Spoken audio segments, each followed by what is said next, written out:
Jungle.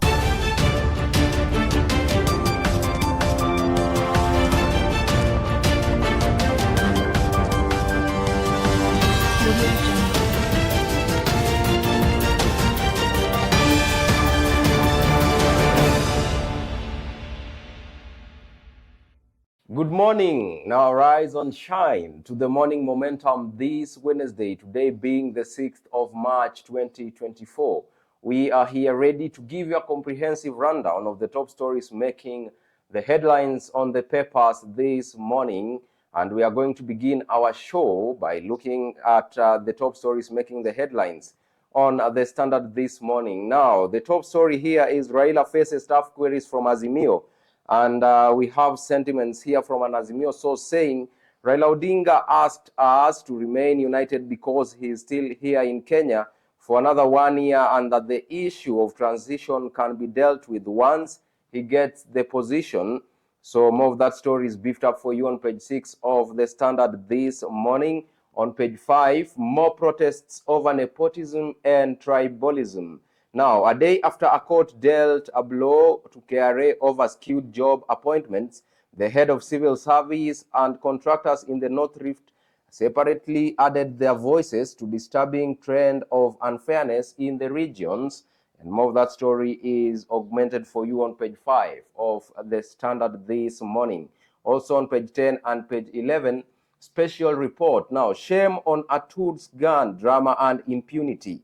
The Standard Group raid gave birth to a bigger embarrassing scandal for Kibaki administration when Atur brothers drew guns at JKIA on June 8, 2006, triggering an international scare and fury. You want to catch up with more of that story on page 10 and page 11 of the Standard this morning. Also, EAC presidents to support one candidate for AU job, and that is what is going to make our discussion this morning. Raila's position on AU and how it is going to affect Kenyan politics. Remember, we all know that Raila has been instrumental in Kenyan politics since way back, and now we'll be having a candid discussion on how his bid for the AU position is going to affect Kenyan politics and more. So stay tuned for that.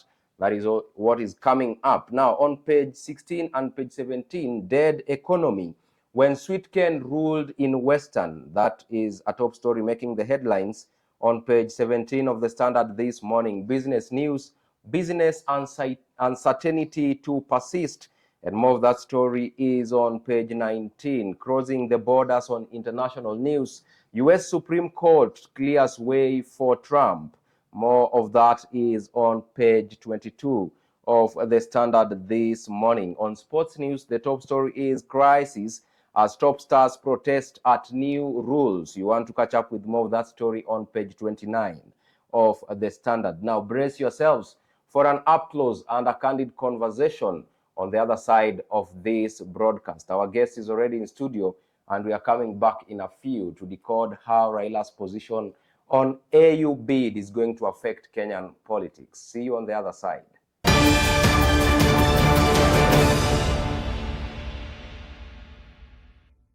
Now, welcome back to the Morning Momentum. If you're just joining the conversation, we are hosting a guest in studio this morning. Abunde Denish is his name. He's gracing this show for the second time and for the first time this year, right? Yes. Welcome to the show. And now let's begin our conversation by help us to decode what the chairman of AU is supposed to be doing. Thank you so much, Alfonsoh, for the invitation for the second time. I think this is my first time in this show this year. And last year we had a very conversation about my bid for the position of UDA Youth Representatives here. And I'm glad that I'm back here today again to discuss about Raila Odinga and the AU Commission Chairmanship.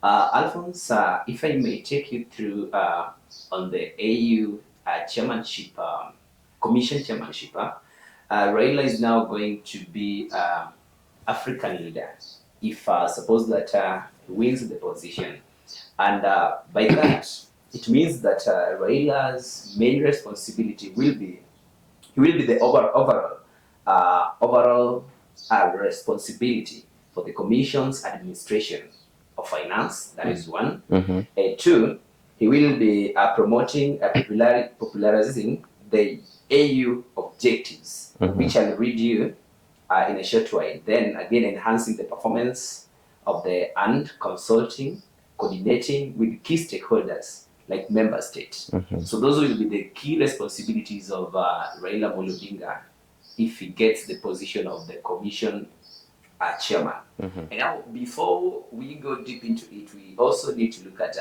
what is AU and what is the AU Commission, because there are two things. And if you get people talking, you think that many people does not understand the structure of the AU. We have the AU, which is formed by the 55 member states of African countries. Mm-hmm. Then again, we have the AU Commission, which is the AU Commission is the executive or the secretariat Mm-hmm. of the AU Commission. So if you the secretariat, this secretariat is what really is going to be the chairman of the AU secretariat. Mm-hmm. And the main and the objective of the AU secretariat is what I have read you.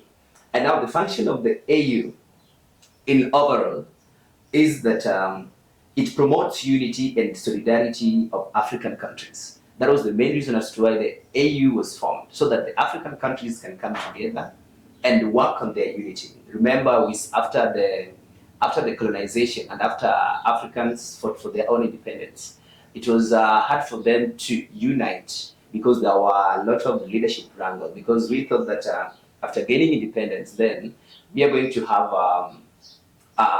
good leadership amongst ourselves. But you find after that, we had again fighting ourselves in our own country. So it was formed so that we can promote unity and solidarity within African countries. Two, it was to defend the African state sovereignty.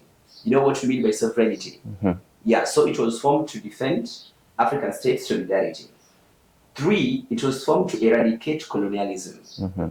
of which I doubt, as a history teacher, I really doubt whether that one has been achieved by the AU. And four, it was formed to promote international cooperation. How is the African countries is going to interact with the other continents, the cooperation? What are they going to share together, or what are they going to, how are they going to benefit? So that is overall what AU reason as to why AU was formed. Mm-hmm. Yes. Now let me ask this: how does Raila Odinga's declaration for the AU Commission bid going to affect the political landscape in Kenya? Well, I know it's a big thing to Raila Odinga, considering his vast political experience. And again, in Kenya, it will make a dynamic shift, because now the politics of Kenya will change drastically. In that, you know, since 2002, we've had Raila contesting for the presidential position. Mm-hmm. He has been the common denominator since that time. We had Mwai Kibaki competing Moi. After that, in 2007, we had Mwai Kibaki against Raila Odinga. Mm-hmm. In 2013, we had Uhuru Kenyatta competing Raila Odinga. In 2017 again, we had Uhuru Muigai Kenyatta competing Raila Odinga. In 2022, we had William Samoei Ruto competing Raila Odinga. Mm-hmm. And now, with Raila declaring himself to go for the AU Commission chairmanship, Mm-hmm. that really means that in 2027, we are going to have all the presidential candidates minus Raila Odinga on the ballot. Mm-hmm. So that means that there is something that is really going to change.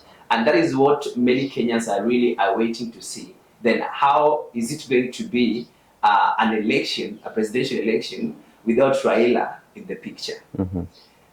Because when he gets this position, then that will bar him from running for the president or engaging into Kenyan politics. Because he will be a face of Africa, not a face of Kenya. And that will not allow him to do what?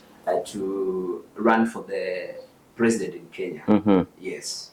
So then what role does his pursuit for the AU chairmanship going to, let me reframe that question. Yeah. What role is his pursuit for the AU chairmanship going to bring into the Kenyan politics? As you've known, that Raila has always portrayed himself as a true Democrat, an individual who is always up to fight for human rights, constitution, and all sorts. So him being at the AU position, that will mean that Raila is going to, not only Kenya, when we're discussing about the AU, it's always hard to say that this Raila is going to do to fight for Kenyans at the African level. But at that level, Raila is going to fight for Africans. If at all that there is an issue that Kenya will be facing, then he will be treating Kenya as any other country in the African continent, not necessarily Kenya. And what we need also to remind ourselves that it is not Raila alone. He's just going to be the chairman of the commission and the other people that he will be answerable to, which is the assembly of the AU. Yeah. All right. Now, when we started, you mentioned something to do with Raila not being in the ballot, just in case he gets that position on AU. So how is that transition going to look like from Kenyan politics to now a more bigger face of politics representing the whole of Africa in that secretariat? How is that transition going to look like? To Raila, I think is the best thing he can achieve in his life in terms of leading his people. But back in Kenya, you remember Raila has been ahead of very many coalitions since. So the people who are going to suffer are the coalitions that he has left in Kenya. And as you can see that after President William Ruto endorsed Raila, there were a lot of issues. And remember, and when the Kenya Kwanza government, MPs, the governors, the senators, and the ministers were also supporting President Ruto for having endorsed Raila Amolo Odinga, the Azimio coalition developed a cold feet in that they thought that was a trap to remove Raila from actively participating into Kenyan politics. To which we know what Raila has been doing, and at times we can, I can relate that in Kenyan politics or in terms of Azimio, it has been a group of sheep being led by a lion. And so the lion is now leaving, and now we are going to get the true character of a sheep. To mean this Azimio coalition, the other principles, it will be hard for them to fit into the Raila's shoes, and therefore that is what is going to create tension and in the Kenyan politics. Well, speaking of President William Ruto embracing Raila Odinga for the AU chairmanship, I think should be last week. They were in Uganda with President Museveni. However, what they discussed, the two of them, was not disclosed to the public. The presidents only said that they were working on some things or economical frameworks that were going to benefit both countries. So then how does President William Ruto's support for Raila's bid for the AU chairmanship going to influence the political landscape in Kenya? Very many people are saying that Ruto wants an early win come 2027. Because he knows that when Raila is out of the picture, then there will be no any stiff competition for him. Of which, to me, I disagree with them, because you see, you look at President William Ruto, he's somebody who doesn't fear anything. Even when Raila was with Uhuru and all the machinery and the state and everything, he could probably say that I'll have an early win. This will not even shake me. So Ruto is just doing this like again supporting Raila because he knows Raila. He's a Raila political student. He worked with Raila, and now he knows what Raila is capable of doing. So by him endorsing Raila, he's endorsing somebody he has known for a long time, and he knows his potential and capability. Yes. So then let us also look at it from this angle. What challenges do you think might arise when Raila Odinga gets this position? The challenges will only be in Azimio, but not in anything. Yeah, it's only Azimio that will suffer because they're used of being riding on Raila's train. That when Raila goes to the ground and say it's Alfonsoh, then they know the people back there will say Raila has said. Then we cannot oppose Raila. So those are the people who will suffer. Okay. Yeah. Well, how will Raila's interactions with regional leaders, such as meeting President Museveni, shape the image and potential of his winning for that bid? You remember, Raila is not the first Kenyan to be endorsed to run for the position. In 2017, we had Amina Mohammed, who was endorsed by then President Uhuru Kenyatta, and there was a committee that was selected to go and do the campaign for her, but she was defeated. And now, that's why you see that after President Ruto endorsed Raila, the first step he made is he went to Uganda to talk to Museveni. That was to consolidate East African votes. Remember, you have to be voted by all the African presidents.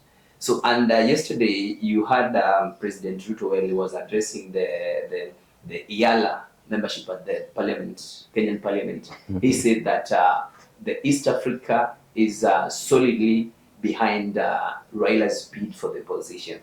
So Raila is going to make again more moves to Uganda, to Tanzania, to let's say Djibouti, not Djibouti, but Rwanda, Burundi, to ensure that the East Africa is solidly behind him. After that, then we will be able to get out of the East Africa now to get the other votes of the African countries. Okay. Yeah.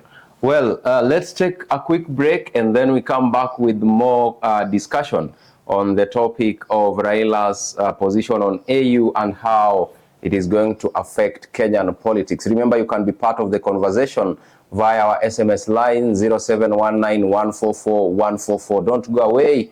The best is yet to come.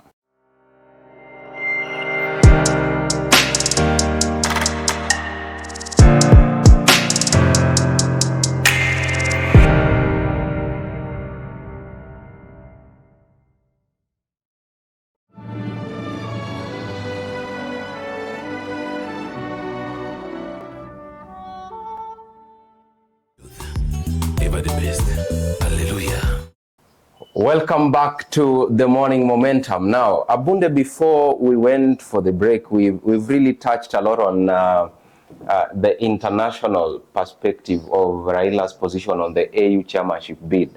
Now, let's come back home a little bit and talk about the Azimio coalition that is being led by Raila Odinga.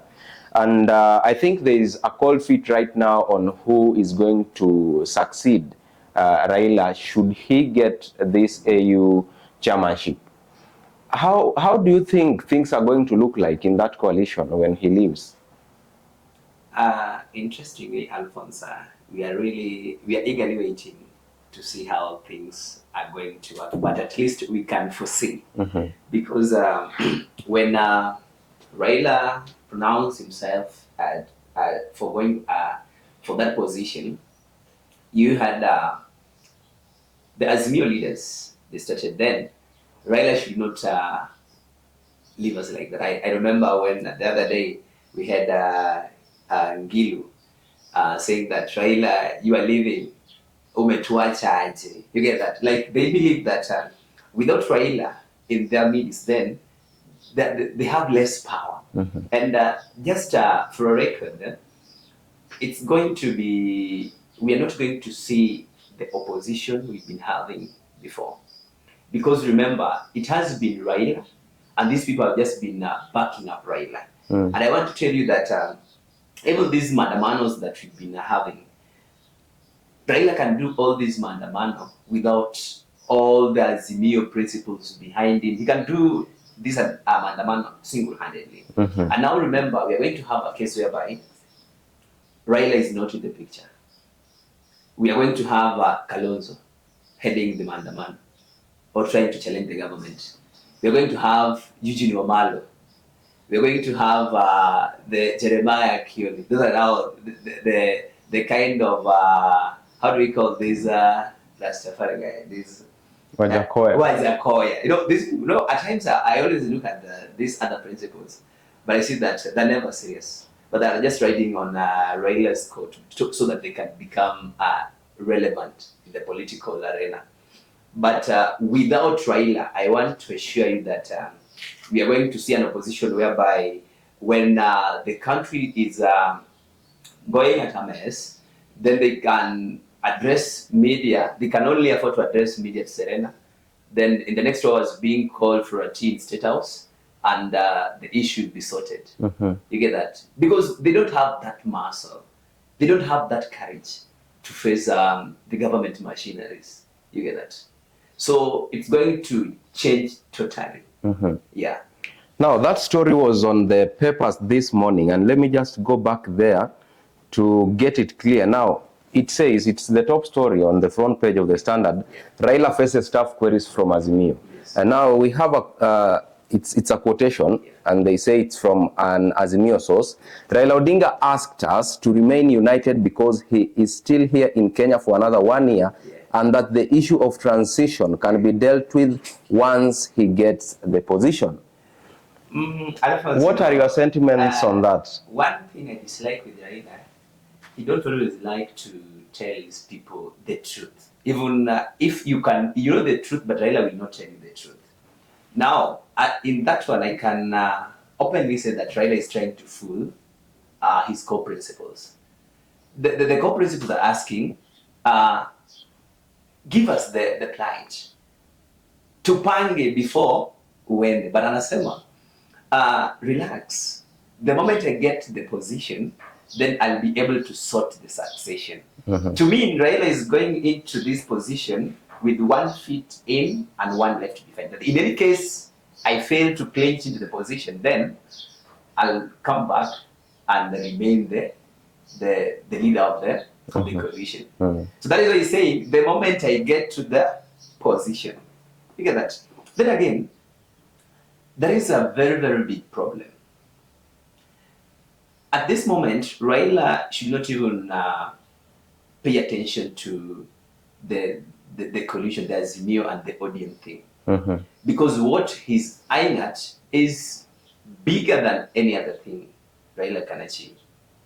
But to my disappointment and to the disappointment of people who maybe we reason the same, is that Raila still can afford to go to Siaya. Ruto is in parliament addressing the IALA MPs on how the East African president are supporting Raila Odinga, and asking those leaders to at least go also outside to campaign for Raila for the same bid.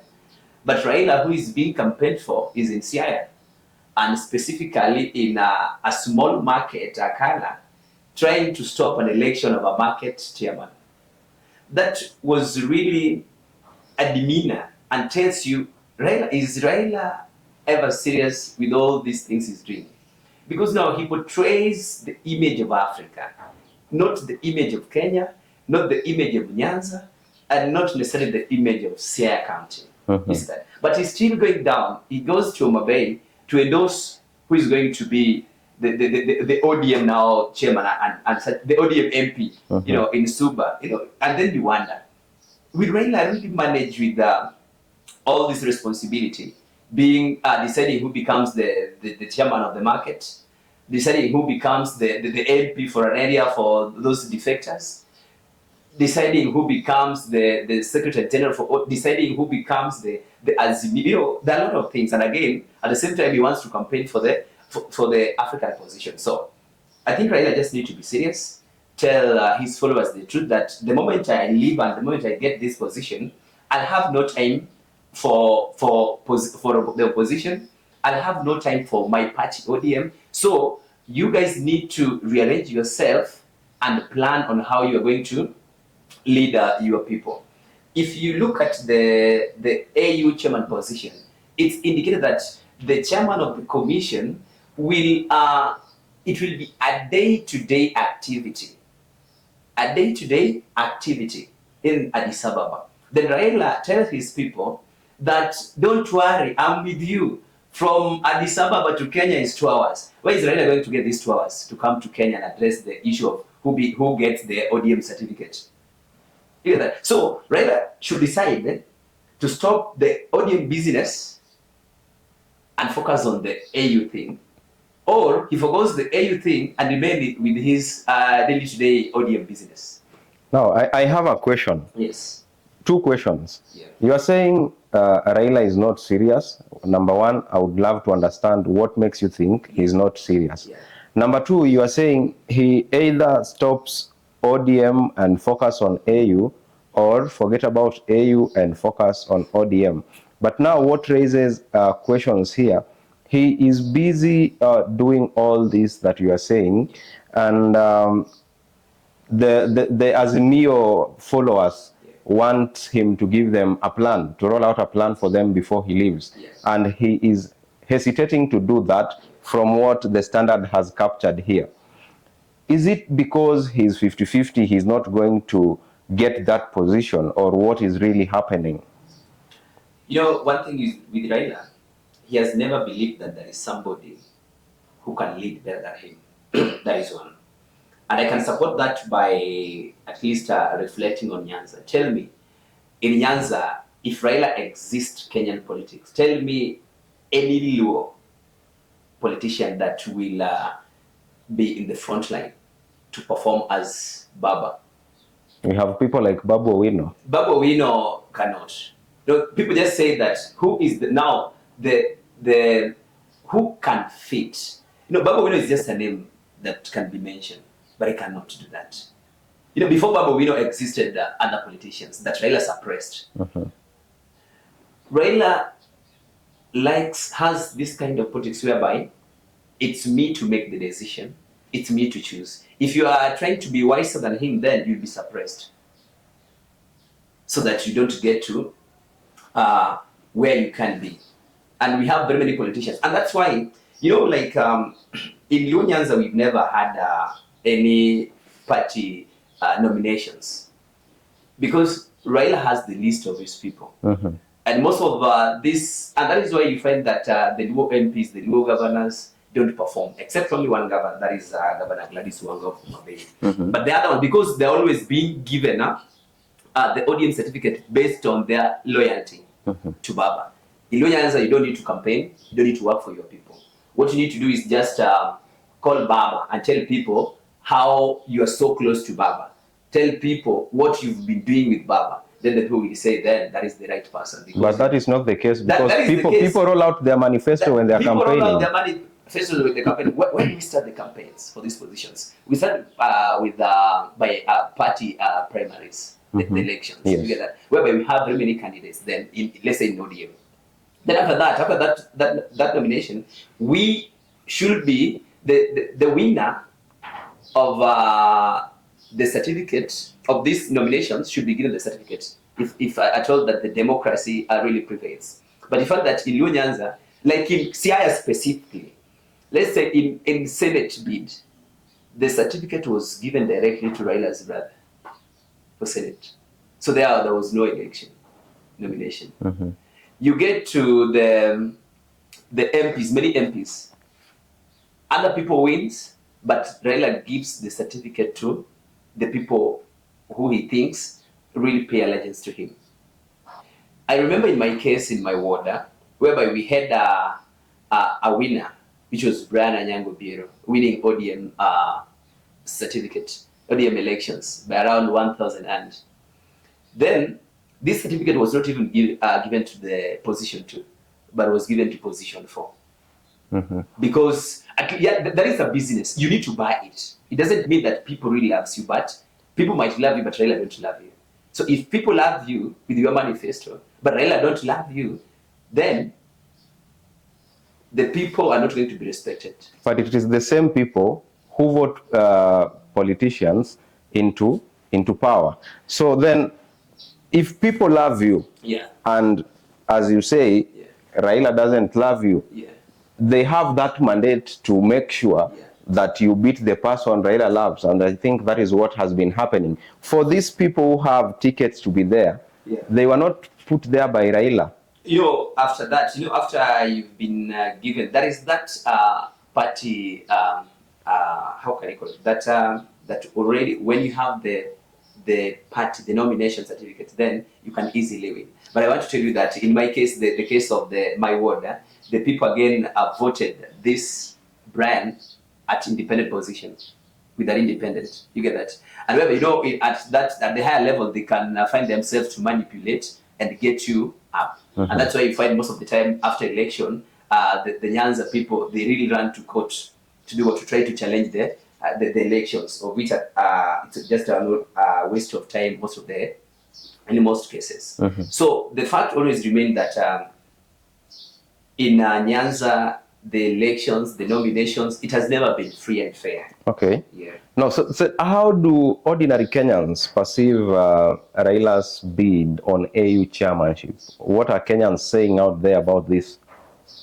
In Kenya, in the current state, very many people have lost hope in politics. And I'm sure only the elites know what the AU, what Raila and the AU really means.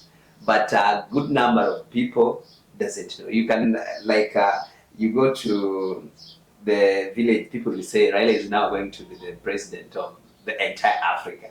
And the Luos will proudly say, now we've gone worldwide, we've gone on top of the Africa. We are beyond, international. We are beyond we are beyond Kenyan politics, But it will be a win for Kenyans.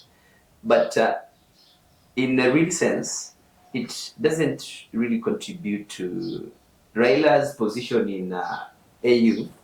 Has nothing to do with the common Mwananchi down here, because it's just peace. What they're really doing is peace, promoting peace, just defending the African sovereignty and promoting international cooperation. And for the common Mwananchi, we only focus on Kenya. How is the Kenyan government is going to ensure that we have affordable life? We can afford the commodities and everything.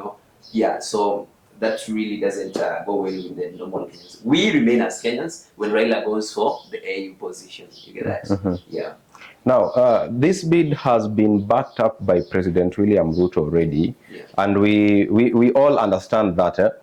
Now, what are the potential conflicts of interest between, should Raila Odinga get this position? So the potential areas of conflict of interest, that is, if he gets that position, between now him and his position and the government. I can say, okay, that will only bring again we come back to the dynamic politics, how things is going to change.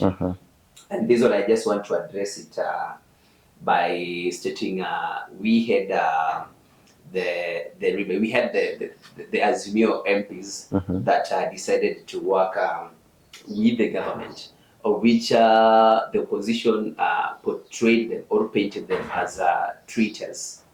And I want to say that they're going to be the beneficiaries of this, since now that President Ruto is supporting Raila Odinga, then the Luo people, the Luo Nyanza people will say, indeed, Ruto had good motives with our son. And I remember my MP, Honorable Shichingu back then, telling people that I will ensure, I will talk to President William Ruto to find a barber job in Africa because it's beyond Kenyan politics. And when he was saying this, very many people said that Elisha don't have the capacity to talk to Ruto concerning Raila job in Africa. But now, at times you can say something that later on it becomes the reality, and now you earn that credit. So the people like Honorable Elisha Chingodhiam, the people like Tom Ojenda of Kisumu, the people like Telango, those are the people that are now going to feel free now because they've been released from the bondage that they left the parties that put them into the power and now work for the government. And now it's a credit earned by them that now they're in one cohort. Raila needs Ruto for the position. All right. You get that? Okay, now considering Raila's history in Kenyan politics, he has been very, very instrumental. Do you think Kenyans are going to miss him? Daily. In fact, the people who really loves Mandamano will miss Raila so much. Yeah. Sawa. All right. Now, I want us to take a few sentiments here from our viewers, and we get to see what they are saying. So let's see what we have here.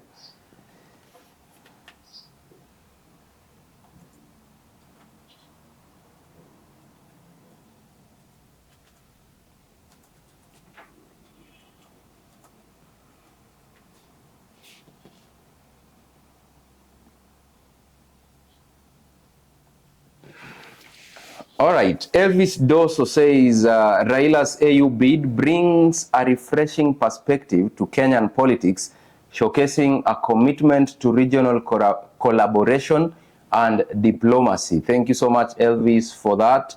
We have Steve, who is saying the unexpected alliance between Ruto and Raila for AU bid is a bold move, raising eyebrows and sparking intriguing discussions about the future of Kenyan politics.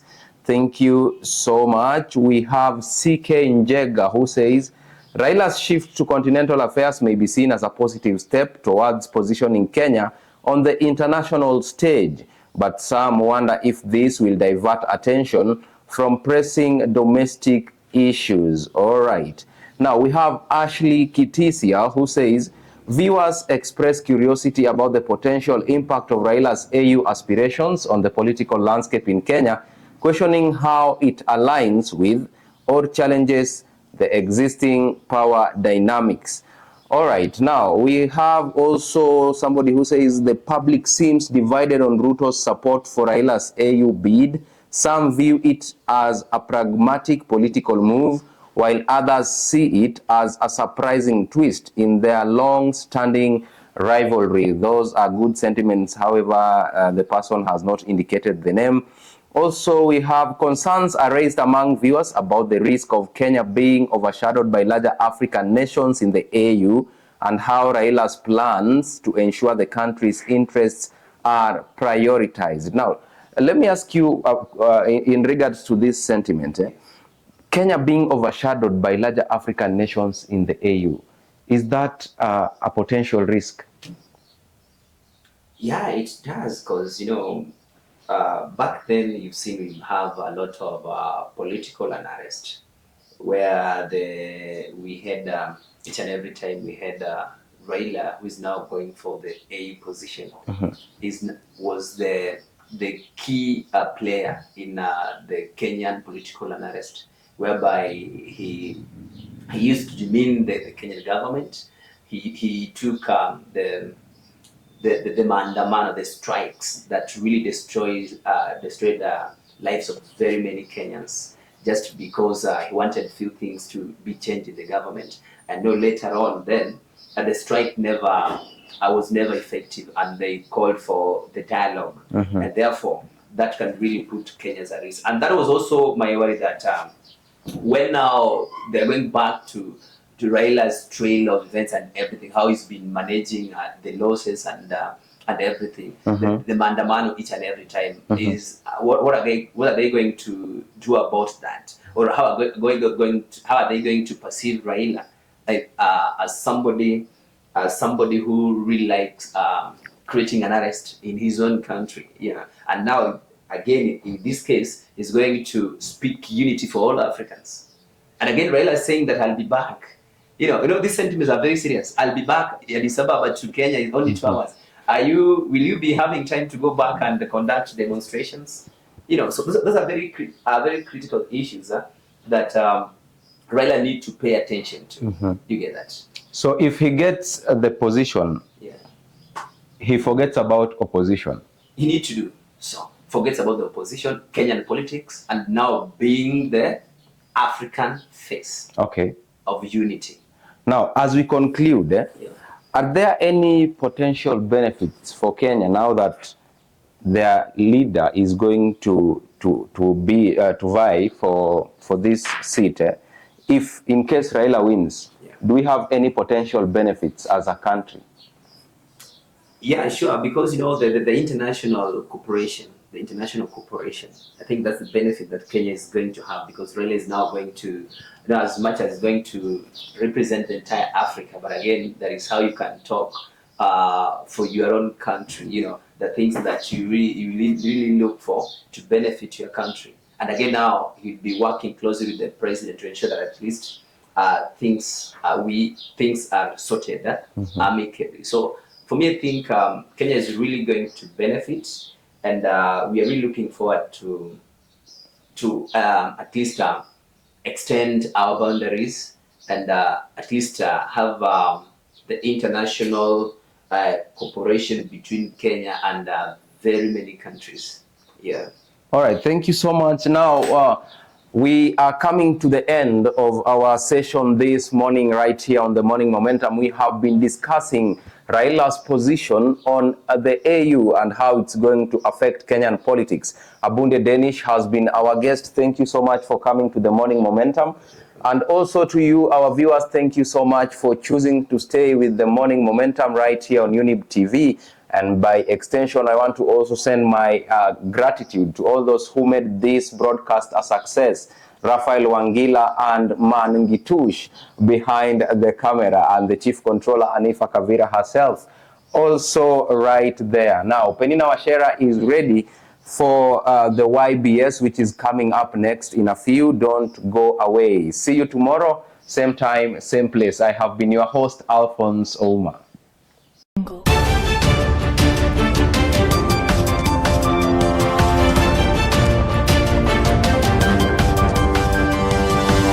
You'll